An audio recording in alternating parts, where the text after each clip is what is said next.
गजाननं भूतगणाधिसेवितं कपित्थजम्बूफलसारभक्षितम् उमासुतं शोकविनाशकारणं नमामि विघ्नेश्वरपादपङ्कजम्। सदाशिवसमारम्भां शङ्कराचार्यमध्यमाम् अस्मदाचार्यपर्यन्तां वन्दे गुरुपरम्पराम्। अपारकरुणासिन्धुं ज्ञानदं शान्तरूपिणं श्रीचन्द्रशेखरगुरुं प्रणतोऽस्मि मुदान्वहम्। देवे देहे च देशे च भक्त्यारोग्यसुखप्रदं बुधपामरसंसेव्यं तं श्रीजयेन्द्रं नमाम्यहम्। नमामः शङ्करान् वक्ष्यविजयेन्द्रसरस्वतीं श्रीगुरुं शिष्टमार्गानुनेतारं सन्मतिप्रदम्। सर्वमङ्गलमाङ्गल्ये शिवे सर्वार्थसाधिके शरण्ये त्र्यम्बके देवी नारायणि नमोऽस्तुते। ప్రేమ స్వరూపులైనటువంటి మిత్రులందరికీ కూడా హృదయపూర్వక నమస్కారాలు. కాంచి కామకోటి పీఠం 68వ పీఠాధిపతులు శ్రీ శ్రీ శ్రీ చంద్రశేఖరేంద్ర సరస్వతి మహాస్వాముల వారి జన్మ నక్షత్రం అనురాధ. దాన్ని తమిళంలో అనుషం అని అంటారు. నేడు ఈ యొక్క జన్మదినం అనురాధ నక్షత్ర జన్మదినం నాడు మహాస్వాముల వారి భక్తులందరూ కూడా ఈ యొక్క ప్రతి మాసంలో కూడా అనుషం అనేటువంటి ఉత్సవాన్ని విశేషంగా చేస్తారు. నేడు ఎంతగా వ్యాప్తి చెందిందంటే దేశ విదేశాల్లో పరమాచార్య స్వాముల వారి భక్తులు ఎక్కడెక్కడ ఉన్నారో ప్రతి ఒక్కరూ ఒక దేవాలయంలో కానీ లేక పవిత్రమైనటువంటి స్థానంలో చేరి అక్కడ అత్యంత భక్తి తత్పరులై ఈ యొక్క అనుషము అనేటువంటి ఉత్సవాన్ని చాలా వైభవంగా చేస్తారు. మహాస్వాముల వారి పాద పూజలు చేయడం, తర్వాత వారి గురించి గొప్పవారిని పిలిపించి వారు చేసినటువంటి అద్భుత లీలల గురించి ప్రవచనాలు జరుగుతూ ఉంటాయి. మనం ఒకసారి అనుషం అనే నక్షత్రాన్ని గురించి మనం కొద్దిగా తెలుసుకుంటే దాని యొక్క విశేషత మనకు అర్థమవుతుంది. ఇది 17వ నక్షత్రం. ఇది ఒక కమలము పుష్పమును పోలి ఉంటుందని జ్యోతిష్ శాస్త్రాల్లో వివరించబడుతుంది. ఈ యొక్క అనురాధ నక్షత్రం అనేక విలువైనటువంటి గుణాలను పొందుపరిచి ఉంటుందన్నమాట. అందులో విశేషంగా భక్తి, సామరస్యం, వినయం, విధేయత ఇవన్నీ కూడా ఈ యొక్క అనుషం నక్షత్రంలో మనకు తెలుస్తుంటాయి. ప్రముఖంగా ఈ యొక్క అనురాధ నక్షత్రం పవిత్రతకు మరియు అత్యంత విలువైనటువంటి ధార్మిక లక్షణాలకు ప్రతీకగా ఉంటుందన్నమాట. ఈ లక్షణాలన్నీ కూడా కాంచి పరమాచార్య స్వామి వారి యొక్క గుణములలో మనకు విశేషం కనపడుతుంది. ఈ యొక్క అనురాధ నక్షత్ర జన్మ నక్షత్రమైన వారు ఎంతటో ఆధ్యాత్మికమైనటువంటి విలువలను కలిగి ఉంటారు. వీరు ఎటువంటి సంక్లిష్ట పరిస్థితులను కూడా ఈ యొక్క నక్షత్ర జన్మం పొందినటువంటి వారు చాలా సులభంగా తమ యొక్క ధ్యేయాన్ని గురిని వాళ్ళు చేరుకుంటారన్నమాట. ఈ యొక్క అనురాధ నక్షత్రానికి ప్రధాన దైవం ద్వాదశ ఆదిత్యుల్లో ఉన్నటువంటి మిత్ర అనేటువంటి ఒక నక్షత్రమై ఉంది. మిత్ర ఇది ఒక దైవం. ఈ యొక్క ప్రధానమైనటువంటి ఈ యొక్క అనురాధ నక్షత్రంలో ప్రధాన దైవం మిత్రుడు. ఇది మిత్రత్వాన్ని, అందరిలో సామరస్యాన్ని, అందరిలో ప్రేమను ఇది పొందుపరిచేటువంటి నక్షత్రం. వీరి దగ్గర ఎందరో వచ్చి స్వాములు ఈ అనురాధ నక్షత్రం ఉన్న వాళ్ళ దగ్గరికి వచ్చి అనేక సమస్యలకు పరిహారాన్ని పొందేటువంటిది ఈ యొక్క నక్షత్రం యొక్క లక్షణం. మరియు క్రమశిక్షణకు మారుపేరు పొందినటువంటి నక్షత్రం ఇది.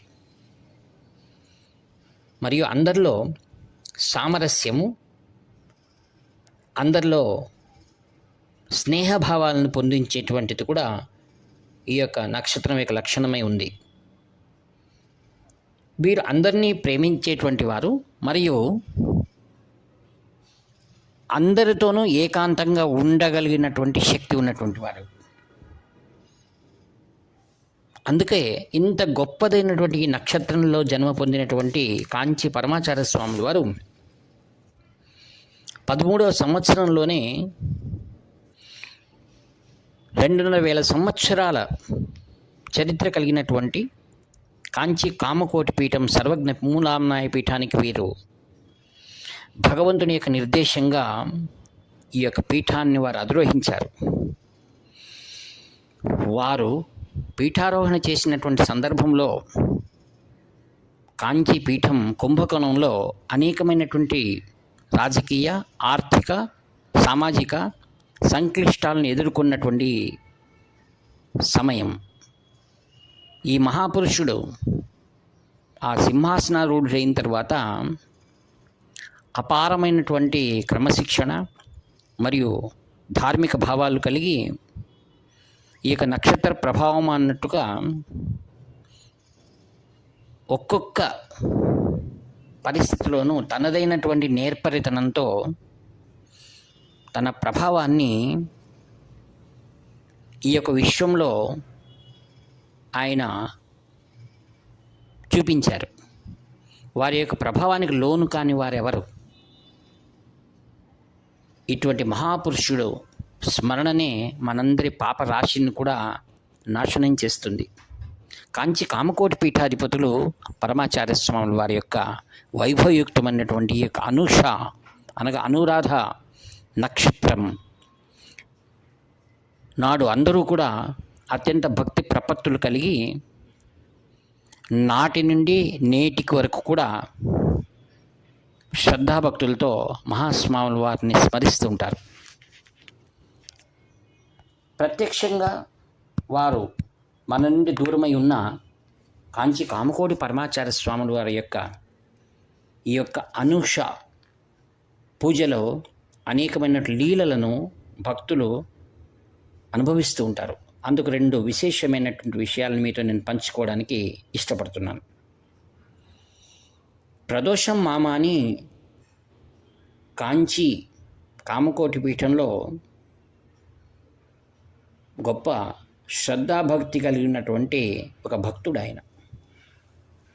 ఆయన రైల్వేలో ఉద్యోగం చేస్తూ తదనంతరం మహాస్వాముల వారి యొక్క ప్రభావానికి గురి అయి తన సంపూర్ణమైనటువంటి ఆస్తినంతటిని కూడా పూజా ప్రపత్తులకే వినియోగించాడు. ఆయన అందరూ కూడా ప్రదోషం మామ అనేటువంటి వారు. ఆయన ఉద్యోగ విరమణ చేసిన తర్వాత తన భక్తులు స్నేహితులందరితో కలిసి ప్రతి మాసము కూడా చెన్నైలో ఉద్యోగం చేస్తున్నప్పటి నుండి కూడా ఈ యొక్క అనూషం పూజలను భక్తి ప్రపత్తులతో ఆ యొక్క రైల్వే క్వార్టర్స్లో చేసేవాడు. ఈ భక్త బృందంలో ఒక ఆయన బాలాజీ అనేటువంటి వాడు ఉండేవాడు. ఈయన ఎప్పుడూ కూడా మహాస్వాముల వారు అంటే అపరిమితమైనటువంటి ప్రేమ. ఈయన ద్వైత సంప్రదాయానికి చెందినవాడైనా మహాస్వాముల వారి యొక్క గుణములకు ప్రభావితుడై అనేకమైన అనుభవాలను పొందినందువల్ల విశేషంగా శ్రద్ధగా ఈ యొక్క ప్రదోషం మామతో పాటి పూజా కైంకర్యాల్లో పాల్గొనేవాడు. ఒకరోజు రేపు ప్రదోషం ఉంది అన్న సందర్భంలో, అనగా అనూషం కూడా ఉన్న సందర్భంలో ఆయన బాలాజీతో అన్నారు, రేపు అందరికి కూడా వైభవంగా పాలతో పాయసం చేయించి పంచాలి అనుకుంటున్నాము అన్నాడు. బాలాజీ అన్నారు, స్వామి అది ఎట్లవుతుంది, ఎంతమంది వస్తారో దాదాపుగా 151 లీటర్లు కావాల్సి వస్తాయి. ఇప్పటి మాదిరిగా మనం ఎప్పుడు ఇంటికి పాలు ప్యాకెట్లో వచ్చేసినట్లు కాదు నాటి సమయంలో. దానికి ముందుగానే ఎంతో ఏర్పాట్లు చేసుకోవాల్సి వస్తుంది. ఏం చేయాలి అని అనగానే అంతా స్వామి చూసుకుంటాడులే అన్నారు. ఇలా మాట్లాడిన 5 నిమిషాలకే ఒక ఫోన్ కాల్ వచ్చింది. ఇప్పుడు మాత్రం మొబైల్ కాదు అది, అప్పుడు మొబైల్. ఆ యొక్క ఫోన్ అందుకున్నాడు. అటువైపు వ్యక్తి అడుగుతున్నాడు. తను పరిచయం చేసుకుంటూ తాను గుజరాత్ బ్రాహ్మణుడని, తన పేరు జోషి అని, తాను ఇక్కడ గోశాలను జరిపిస్తున్నానని, అందరికీ పాలు అనేది పంపిస్తున్నా అని చెప్పాడు. ఆయన అన్నాడు, నాకెందుకో రాత్రి అనిపించింది, నా దగ్గర 150 లీటర్ల పాలు మీకు పంపించాలనుకుంటున్నాను, ఏమి ఇక్కడ ఉపయోగపడుతుందా అన్నారు. అంతే. ఈయనకు ఆశ్చర్యానికి అవధులు లేవు. ఆ విషయాన్ని ప్రదోషం మామతో చెప్తున్నట్టే, చూసావా మహాస్వాముల వారి యొక్క ఆశీర్వాదం ఎలా ఉందో అన్నారు.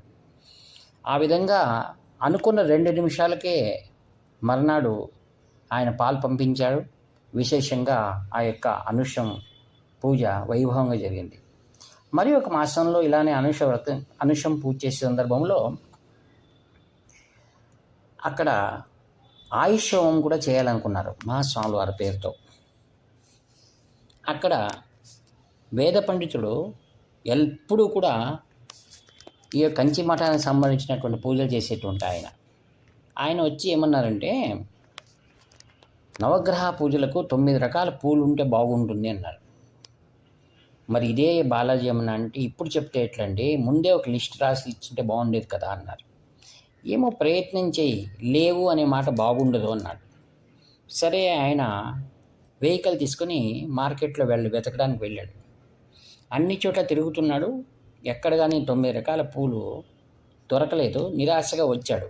వచ్చి పూలు దొరకలేదు అంటున్నాడు. అంతే. ఆయన అన్నాడు, నువ్వేం చింతించకు, లోపల వెళ్ళి చూడు అన్నాడు. వెళ్ళి చూస్తే 9 బుట్టలలో 9 రకాల పూలు కనపడ్డాయి. ఏమిటిది అంటే, నన్నేం అడగద్దు, అక్కడ ఒక ఆమె కూర్చుంటే ఆమెను వెళ్ళి అడుగు అన్నాడు. ఈయనకు ఆశ్చర్యపడి అక్కడికి వెళ్ళి కూర్చున్నట్టు ఆమె దగ్గరికి కూడా, అమ్మ నీకు 9 రకాల పూలు ఎలా తెచ్చావు, ఎవరు చెప్పారు నీకు అంటే, ఆమె అన్నది ఆశ్చర్యభరితంగా ఒక మాట అంటుంది, నాకు 2 రోజుల కిందటనే మహాస్వాముల వారు నా కల్లో వచ్చి, నీవు నాకు 9 రకాల పూలు ఇవ్వగలవా అన్నారు. ఆశ్చర్యమైంది. అయితే ఎక్కడ ఇవ్వాలి అనుకునేంతలో మరో నిమిషానికి ఇక్కడ రైల్వే క్వార్టర్స్ ఉన్నాయి, పూజ జరుగుతుంది, వెళ్ళి ఇవ్వు అని. అంతే. స్వాముల వారి యొక్క స్వప్న దర్శనం కాగానే ఆమె ఆశ్చర్యపోయింది. మర్నాడు తన భర్తతో కలిసి అనేక ప్రాంతాల్లో తిరిగి 9 రకాల పూలను 9 బుట్టల్లో సేకరించి ఏర్పాటు చేసుకుంది. ఇంక వెళ్ళి ఎవరిని అడుగుదాము, ఎక్కడ ఇవ్వాలి అని అనుకుంటూ ఆమె రైల్వే క్వార్టర్స్ దగ్గరికి వెళ్తున్నట్టే అక్కడ ఉన్నవాడు ఒక యజమాని చెప్పాడు. ఆయన పేరు భజన రమణిని ఎదురుగా వచ్చి, ఏమ్మా ఎక్కడికి వెళ్తున్నావు అంటే, స్వాముల వారు కల్లో వచ్చారా? అవునా, అలాగైతే అక్కడే పందిరి వేశారు చూడండి, అక్కడికి వెళ్ళండి, హోమాలు చేస్తున్నారని, ఇక తెచ్చి ఇప్పుడు ఇస్తున్నానని. ఈ యొక్క 2వ అనుభవంతో బాలాజీకి ఆశ్చర్యమైపోయిందనమాట. ఈ విధంగా మహాస్వాముల వారు ప్రత్యక్షంగా మన ముందు లేకపోయినా ఆ కార్యక్రమాలన్నీ కూడా వైభవంగా శ్రద్ధ భక్తి కలిగి ఉన్న వారందరికీ కూడా ఆయన అనుగ్రహం చేస్తున్నారు. మహాస్వాముల వారి ఈ యొక్క అనురాధ పూజ అనగా అనుషం అనే వ్రతం అనేక చోట్ల వైభవంగా నేటికి కొనసాగుతుంది. ఈ యొక్క కార్యక్రమాల్లో మహాస్వాముల వారి అనుభవాలు పొందినటువంటి ఎందరో ప్రవచనకారులు వచ్చి అనేక విషయాలను భక్తులను ఉత్తేజపరిచేటట్లుగా తమ అనుభవాలన్నింటినీ కూడా ఆ వేదికలో పంచుకుంటూ ఉంటారు. కావున సద్భక్తులారా, ఈ యొక్క అనుషం అనగా అనురాధ నక్షత్రం ఉన్న రోజు మనం కూడా మన ఇళ్లలో మహాస్వాముల వారి పటాన్ని పెట్టుకొని మన భక్తి శ్రద్ధలతో పూజలు చేసుకునే దాని ద్వారా అనేకమైనటువంటి శుభ ఫలితాలు పొందుతామని తెలియజేస్తూ ఈ వాక్పుష్పాలన్నింటినీ కూడా మహాస్వాముల వారి దివ్య చరణ అరవిందము సమర్పిస్తూ సర్వ తీసుకుంటాను. ఇట్లు మీ ప్రియతమ నేస్తము నివర్తి నాగభూషణ శర్మ. హరహర శంకర జయ జయ శంకర.